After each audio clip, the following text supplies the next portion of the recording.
People around me are apoplectic about this Georgia Senate runoff thing today. And listen, I'm here to provide some peace and comfort and calm to your life. Because you know what? Even if the Democrats win this, which would be a nightmare for me certainly, it ain't no big deal. Let me prove this point by going back into recent history. When Barack Obama became president in 2008, he had an overwhelming Democrat majority in both the Senate and House. 257 Democrat seats to 178 Republican in the House.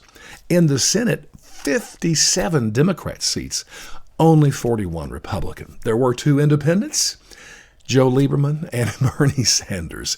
In other words, 59 Democrat seats. Now, what did the Democrats do with this massive control of all 3 branches of government?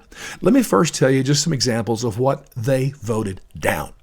Overwhelming Democrat majority, they voted these examples down. One was the American Clean Energy Act, which was nowhere near as bold and grandiose as the Green New Deal today. Democrats voted it down. There were 2 pieces of legislation, one dealing with the District of Columbia, the other one, Puerto Rico. If these had passed, it would have led both these down towards becoming states. Voted down by the Democrats. My favorite was the Universal Right to Vote by Mail Act. I mean, this has meaning for us in this election.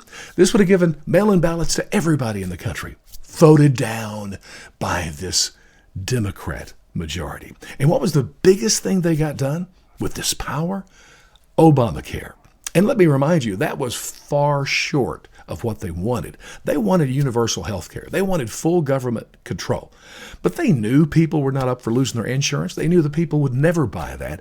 So they did a scaled-down model, which was disastrous in the end because it passed in March 2010, but in the fall, midterm elections, Republicans slaughtered the Democrats. This is the beauty of democracy. Here's the best example of democracy. Republicans picked up a record 63 seats and took power from the Democrats and controlled the House. Eventually, they got the Senate. And so when Trump becomes president, he has full control of the 3 branches.